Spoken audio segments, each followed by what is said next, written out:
افغانستان ہمارا ایک ہمسایہ ملک بھی ہے، ایک مسلم ملک بھی ہے۔ ایک ہمارا کنسرن ہے ٹیررزم کے حوالے سے، کوشش ہے کہ ایک دوسرے کے قریبی ساتھی بن کر جو دونوں ملکوں کے عوام کے لیے بہتری کے لیے جو کچھ ہو سکتا ہے کرے۔ دہشت گردی کے خاتمے اور خطے میں امن کے لیے پاکستان اور افغانستان ایک میز پر بیٹھ گئے۔ نائب وزیر اعظم وزیر خارجہ اسحاق ڈار ایک روزہ دورے پر کابل پہنچ گئے۔ افغان وزارت خارجہ میں وفود کی سطح پر اہم مذاکرات، دونوں جانب سے تاریخی رشتوں کو مزید مضبوط بنانے پر اتفاق۔ اسحاق ڈار نے کہا افغانستان ہمارا برادر ہمسایہ ملک ہے۔ سیکیورٹی امور کے علاوہ تجارت اور عوامی روابط پر بھی بات چیت۔ اسحاق ڈار افغان قائم مقام وزیر اعظم ملا محمد حسن سے بھی ملاقات کریں گے۔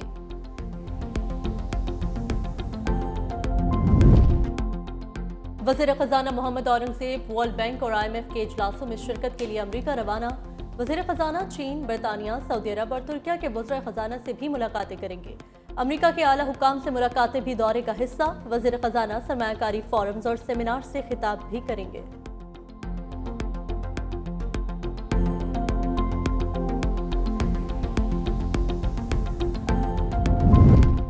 جو کہوں گا سچ کہوں گا، سچ کے سوا کچھ نہیں کہوں گا۔ وزیر اعظم شہباز شریف بانی پی ٹی آئی کے خلاف ہرجانہ کیس میں عدالت پیش، ویڈیو لنک پر حاضری لگائی۔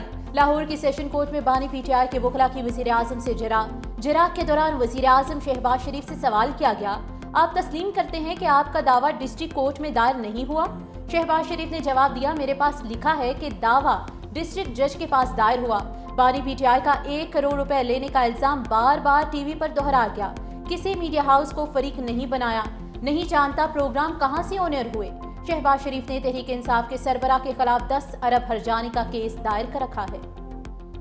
بلاول بھٹو کی کینالز منصوبے پر وفاقی حکومت سے علیحدگی کی دھمکی۔ 25 اپریل کو سکھر میں تاریخی جلسے اور احتجاج کی کال۔ حیدرآباد میں جلسے سے خطاب کرتے ہوئے کینالز منصوبے کی وجہ سے وفاق خطرے میں ہے۔ نہروں کی بات کرنے والے اسلام آباد میں بیٹھے ہیں، وہ ماننے کو تیار نہیں تو ہم بھی پیچھے ہٹنے کو تیار نہیں۔ وزارتوں کو لات مارتے ہیں، ہمیں وزارتیں نہیں عزت چاہیے۔ شیر والوں کی ہر پالیسی کسان دشمن ہے۔ شہباز شریف کو 1 نہیں 2 بار وزیر اعظم بنوایا۔ بلاول بھٹو نے بانی تحریک انصاف کو قیدی نمبر 420 کہہ کر پکارا۔ بولے سابق حکومت نے 2 کینالز کی منظوری دی، وعدہ کیا تھا کہ عدم اعتماد کے ذریعے کٹ پتلی کو بھگاؤں گا۔ عمر کوٹ میں پی ٹی آئی اور نون لیگ ایک پیج پر تھے، 17 سیاسی یتیم جماعتوں کو شکست دی۔ یہ لوگ اب منہ دکھانے کے قابل نہیں۔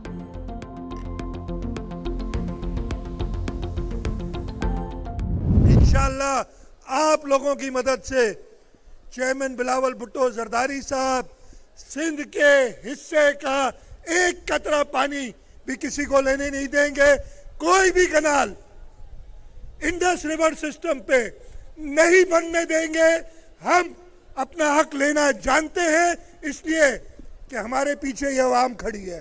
کینال کا منصوبہ جس کو سندھ کی عوام نے مسترد کیا ہے اس کو ختم کیا جائے۔ وہ پانی جو ہمارے لیے جینے اور مرنے کا مقام ہے اس پہ ہم ایک آواز ہے، یہ کینال ہمیں اسلام آباد سن رہے ہو۔ دریائے سندھ پر کوئی کینال قبول نہیں، سندھ کے حقوق پر ڈاکہ نہیں ڈالنے دیں گے۔ وزیر اعلیٰ سندھ مراد علی شاہ کا جلسے سے خطاب۔ عمر کوٹ کے بعد حیدرآباد کے لوگوں نے بھی سازش کا منہ توڑ جواب دیا۔ سینئر وزیر سندھ شرجیل انعام میمن بولے، اسلام آباد والے سن لیں، ہم کینالز کے خلاف ایک آواز ہیں۔ وفاقی حکومت کو کہا تھا متنازع کینال منصوبہ ختم کیا جائے، کل مخالفین کو عبرتناک شکست دی، آج حیدرآباد کے عوام نے جواب دے دیا۔ شازیہ مری نے کہا کہ پیپلز پارٹی نہریں نہیں بننے دے گی۔ وزیر آباشی جام خان شورو بولے، حیدرآباد کی عوام نے ریفرینڈم کے ذریعے فیصلہ دے دیا۔ نثار کھوڑو نے کہا کہ جان کی بازی لگا دیں گے، کینالز نہیں بننے دیں گے، وفاق کو منصوبے سے دستبردار ہونا پڑے گا۔ دریائے سندھ سے متنازع کینالز نکالنے کے خلاف وکلاء برادری کا دھرنا دوسرے روز میں داخل۔ سندھ سے پنجاب اور بلوچستان آنے جانے والی ٹریفک معطل، گاڑیوں کی لمبی قطاریں لگ گئیں، ٹرانسپورٹرز اور مسافروں کو شدید مشکلات کا سامنا۔ مظاہرین کا کہنا ہے جب تک وفاق متنازع کینالز منصوبہ واپس نہیں لے گا، قومی شاہراہ پر بیٹھے رہیں گے۔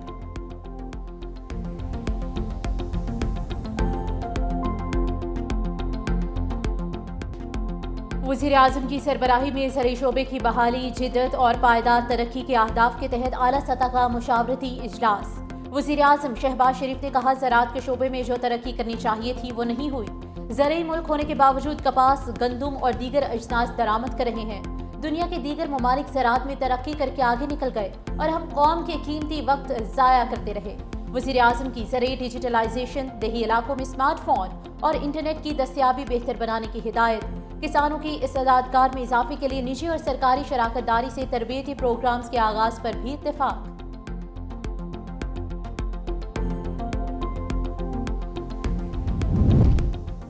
سرکاری سطح پر گندم کی خریداری نہ ہونے سے کسان پریشان۔ 3000 روپے فی من لاگت والی گندم 2100 روپے من بکنے لگی۔ حکومتی پالیسیوں سے دل برداشتہ کسانوں کی عدم دلچسپی کے باعث گزشتہ برس کی نسبت گندم کی فصل میں 13% کمی ریکارڈ۔ ماہرین نے اگلے 6 ماہ کے دوران گندم اور آٹے کی قیمتوں میں ہوش ربا اضافے کا خدشہ ظاہر کر دیا۔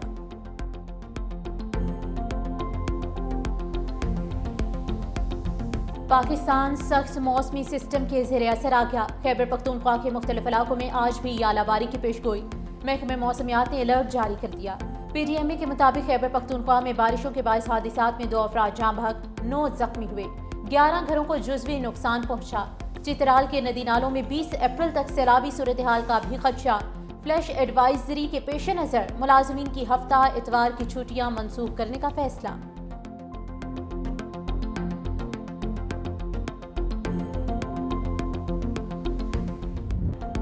کھاریاں چھاؤنی میں 8ویں پاکستان آرمی ٹیم اسپرٹ مقابلے کا کامیاب انعقاد۔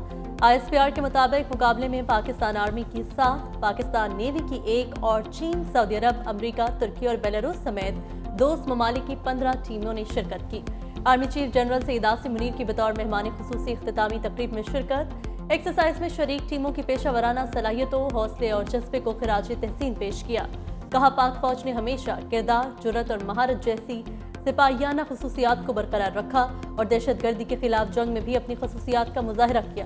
بنگلہ دیش، جرمنی، مصر، کینیا، میانمار اور تھائی لینڈ کے نمائندوں نے مبصر کے طور پر مشق کا مشاہدہ کیا۔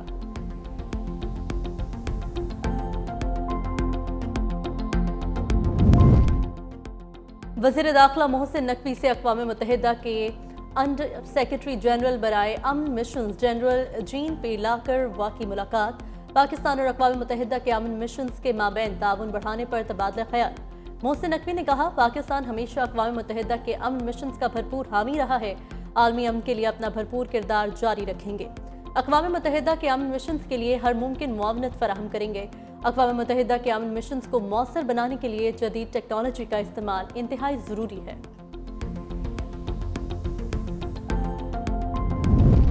لاہور میں گرینڈ ہیلتھ الائنس کے دھرنے کا 13واں روز۔ گزشتہ روز دھرنے کے شرکاء پر پولیس تشدد کے بعد احتجاج کا دائرہ کار پنجاب بھر میں پھیل گیا۔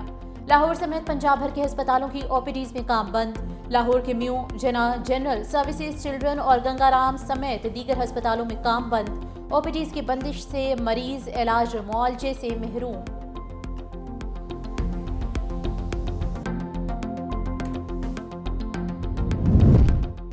وزیر اعلیٰ پنجاب مریم نواز سے یورپی یونین کے پارلیمانی وفد کی ملاقات۔ تجارت، امن، ترقی اور مشترکہ اہداف کے لیے تعلقات کو مزید مضبوط بنانے پر اتفاق۔ وزیر اعلیٰ مریم نواز کی یورپی یونین کو صوبے میں سرمایہ کاری کی پیشکش۔ کہا پنجاب پاکستان کی معیشت کا دل ہے، سرمایہ کاری کے لیے سازگار ماحول مہیا کر رہے ہیں۔ زراعت، توانائی، ڈیجیٹل انفراسٹرکچر اور ماحولیاتی منصوبوں میں یورپی یونین کے ساتھ تعاون بڑھانا چاہتے ہیں۔ جی ایس پی پلس سٹیٹس ملنے سے پاکستان کی برآمدات بالخصوص ٹیکسٹائل کے شعبے میں بہت بہتری آئی۔